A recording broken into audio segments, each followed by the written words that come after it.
इस 9 साल में ये G20 भारत को कहां दिखा रहा है, और अपने आप को पिछले कुछ दिनों में अमेरिका से ऊपर समझने वाले चाइना को, और भारत के समकक्ष समझकर गुमान करने वाले पिछले 8-9 सालों तक भारत में आतंकी गतिविधि बढ़ाने वाले पाकिस्तान का भ्रम कैसे तोड़ा है, जो एकदम से भिखारी बन गया हुआ है।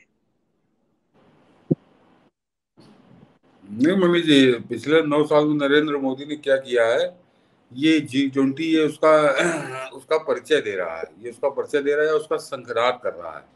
पूरे जब से परसों से समझिए यहाँ पे अतिथि आना शुरू हुए थे, आज से तो उसके औपचारिक रूप से एक बैठक शुरू हुई, नरेंद्र मोदी ने उसको संबोधित किया। लेकिन ऐसा नहीं कि भारत कहीं कोने में दबा नजर आ रहा है या खाली एक मेजबानी की अपनी औपचारिकता निभा रहा। भारत लीड कर रहा है इस G20 के आयोजन को। और पिछले 1 साल से, मतलब जिस तरह से हम लोग पहले भी बात करें हैं कि जितने भव्य स्तर पे और जितने विशाल स्तर पे, विराट स्तर पे इसका आयोजन हो, इससे पहले कभी नहीं हुआ। तो भारत ये दिखा रहा है कि उसकी क्षमता क्या है और वो क्या क्या क्या कर सकता है। और उसी का परिणाम है कि आज जब मंच से बोले प्रधानमंत्री, तो उन्होंने मनीष जी सनातन का संदेश बहुत स्पष्ट रूप से दिया कि सनातन संस्कृति क्या है, भारत की संस्कृति क्या है।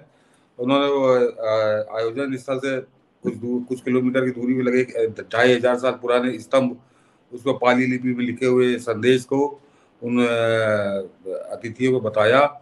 तो इसका भरपूर सदुपयोग प्रधानमंत्री मोदी कर रहे हैं, क्योंकि वो आगे का लॉन्चिंग पैड भी तैयार कर रहे हैं। वो इतने से संतुष्ट नहीं है। ये तो पिछले 9 साल में उनके द्वारा किए गए कार्यों का, उनके द्वारा किए गए प्रयास और परिश्रम का परिणाम है, जो G20 पे भारत आज सबसे फ्रंट रो पे खड़ा नजर आ रहा है। फ्रंट रो में भी सबसे आगे खड़ा रहा है, लीड कर रहा है उसको। और बाइडन ने जिस तरह से प्रशंसा करी है भूरी भूरी, या अन्य देशों के जो आए हुए हैं अतिथि, वो एक तरह से मंत्र मुग्ध है भारत की मेजबानी और नरेंद्र मोदी के नेतृत्व को देख के। और जो मनीष जी, जो मेन इसमें सबसे ज्यादा निशाने पर है, वो चीन है निशाने पर। ये बिल्कुल एकदम स्पष्ट हो गया है। 2 दिन अभी तो कल समापन जब होगा इस बैठक का, तो और स्पष्ट हो जाएगा। जो बाद में साझा घोषणा पत्र इसका जारी होगा, उसमें एक चीन जो था खलल डालता, लेकिन वो खुद ही गायब हो गया अपने आप ही। उसको मालूम था कि उसके यहाँ क्या स्थिति होनी, क्या हालत बनाएंगे भारत के लोग। तो उसने दूरी बनाना ठीक समझा। शी जिनपिंग आया, मुंह चुरा के बैठ गया वो। तो उसके बाद और स्पष्ट हो जाएगा। लेकिन कल और आज जो अमेरिका के साथ बातें हुई है मनीष जी, वो बहुत महत्वपूर्ण है। जो इस पैरेलल है G20 के, लेकिन इसी G20 आयोजन के ही द्वारा हुई है। इसमें 2 बातें बहुत खुलकर एकदम मुखर होकर अमेरिका मदद करने के लिए तैयार है।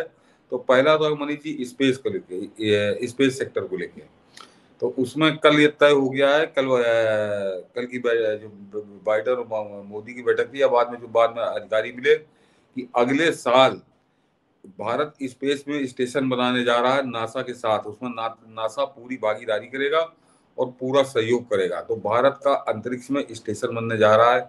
ये एक बहुत बड़ी, ये भी चंद्रयान की तरह ये भी एक हम उपलब्धि हासिल करने जा रहे हैं। दूसरे स्पेस अंतरिक्ष यात्री भेजने की बात हो रही है, वो भी मेरे संभवतः 2024 में वो भी सपना हम लोग पूरा होते देखेंगे। तो दर्शक से बोलते कि अक्सर जैसे खैराती आता है वो टेलीविजन पे, कहता हमारा इससे क्या लेना, सड़क बन रही है अगर देश में तो गांव में लोगों को क्या लेना देना। वो इस तरह से इसको नकारते हैं इन उपलब्धियों को। तो जरा दर्शक ये समझे कि मनीष जी, इस समय जो स्पेस सेक्टर का मार्केट है, वो 500 अरब डॉलर, 500 बिलियन डॉलर का वो मार्केट है। और आपको मतलब हम सबको शर्म आएगी ये सुनकर कि 77 साल बाद हमारी स्थिति है कि हमारा शेयर उसमें 8 बिलियन डॉलर का है। यानी लगभग समझिए 1.25% का दुनिया की दूसरी सबसे बड़ी आबादी वाला देश, और हम उसमें 8 बिलियन डॉलर पर खड़े हैं, जबकि 500 बिलियन की वो मार्केट है। तो भारत के लिए अपार संभावनाओं के द्वार खुले हैं। तो वो बिजनेस में अगर बात करें, बहुत ज्यादा वैज्ञानिक और तकनीकी रूप से आम आदमी को रुचि नहीं होती, ना उसकी समझ में आता है। हम ही लोगों को बहुत ज्यादा नहीं समझ में आता मनीष जी। लेकिन सीधे सीधे है कि जब ये 500 बिलियन डॉलर के उसमें बढ़ेगी भारत की भागीदारी, और ये मान के चल रहे हैं कि ये बहुत जल्दी, जिस हिसाब से तेजी से कल अमेरिका के साथ जो कार्यक्रम बना है, तो ये भारत ये 8 बिलियन से सीधे 80 बिलियन और 100 बिलियन डॉलर पे पहुंचने वाला है। ये पूरी तैयारी इसकी प्रधानमंत्री मोदी कर चुके हैं। तो ये एक बड़ी खुशखबरी है जो G20 से मिली है।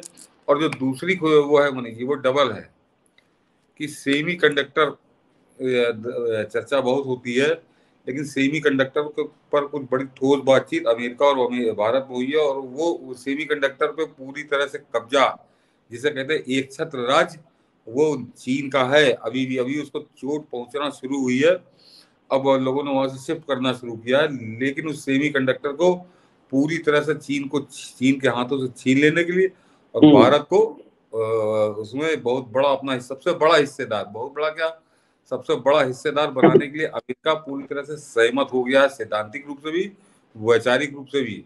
तो जो हम लोगों ने कल जिक्र किया था कि अमेरिका का बदला हुआ रुख, वो इसका कारण ये है। और साथ में चाहे वो फ्रांस हो, चाहे वो ब्रिटेन हो, या वो ऑस्ट्रेलिया, ऑस्ट्रेलिया को मनीष जी हम लोग बहुत हल्के में लेते हैं, भारत के लोग बड़ी दूर है और खाली क्रिकेट जब आती थे उसकी बात करते हैं। ऑस्ट्रेलिया भारत से ज्यादा चीन का दुश्मन है, पूरी तरह से कुछ भी कर गुजरने को तैयार है। जापान कुछ भी कर गुजरने को तैयार है, जैसे हमारी सीमा को कोई भौगोलिक रूप से जुड़ी हुई है, जापान के साथ उसकी समुद्र से जुड़ी हुई सामुद्रिक सीमा है, तो उसके साथ भी कुछ ना कुछ वो खुराफात जापान के साथ वो करता रहता है। तो जापान भी पूरी तरह उसको सबक सिखाने के मूड में है। और सेमी कंडक्टर, जैसे मैंने स्पेस का बताया 500 बिलियन का है, सेमी कंडक्टर का मार्केट 550 बिलियन डॉलर का है।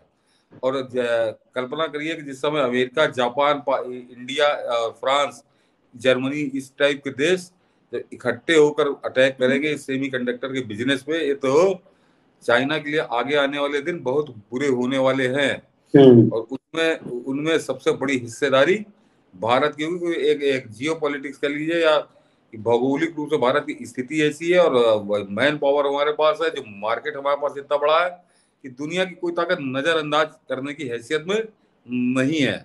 तो आने वाला आगे के जो अमृतकाल का 5 साल 10 साल मान लीजिए, उसकी रूपरेखा, और भारत कितनी ऊंची छलांग लगाएगा 2024 को, हमारा चुनाव एक वादा है कि 2024 को हम लोग देश को पार कराएगा मोदी को, और 2024 के बाद जो छलांग होगी अगले 5 साल की, वो अकल्पनीय होगी, अविश्वसनीय होगी और अभूतपूर्व होगी। ये और उसकी रूपरेखा इन 2 दिनों में देखिए बनी जी, जो वहां पे मंच से बात हो रही है G20 पे, वो एक औपचारिक बात है, उसके पहले से एजेंडा सेट है। और केवल ऐसा नहीं कि यहाँ पे 2 दिन के लिए वो आए तब वो बात कर रहे हैं। पिछले 16 नवंबर से भारत में लगातार बैठकें हो रही है, और अलग अलग हो रही है, अलग अलग सेक्टर की हो रही है। और अब तक 185 185 बैठक हो चुकी हैं। और जब ये 30 नवंबर को खत्म होगा तो वो जो है वो 220 उनकी संख्या हो चुकी होगी। तो ये बैठकें उस तरह से नहीं जैसे खैराती फ्रांस में, वो बेल्जियम में टहल रहा है। हर बैठक का एक एजेंडा है और उस पर बहुत जमकर काम हो रहा है। तो ये नरेंद्र मोदी आने वाले भारत के भविष्य की एक रूपरेखा तैयार कर रहे हैं। ये एक, इसको मैं शिखर सम्मेलन है, भारत के लिए सम्मान की चीज है। लेकिन ऐसा नहीं है कि यहाँ 2 दिन में कोई फैसला होगा, जैसा कि खैराती यहाँ माहौल बनाने की कोशिश कर रहे हैं। ये जो पिछले 1 साल के दौरान 185 बैठक हुई है, और अभी अगले 2 महीनों के अंदर 35-40 बैठकें और होनी है।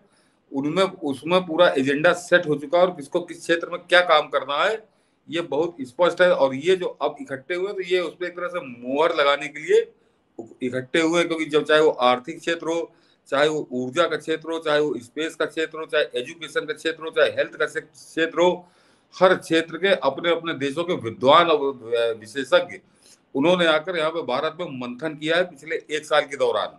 उसको बहुत ज्यादा हमारे यहाँ तो खैरातियों ने उसको कोई बहुत तवज्जो दी कि क्या हुआ। लेकिन जो जमीनी हकीकत है उससे आने वाली राष्ट्राध्यक्ष अपने आप को परिचित है। तो ये समझिए कि ये जो पिछले 1 साल से चल रहा था उसका ये बड़े रूप में इसका प्रदर्शन है।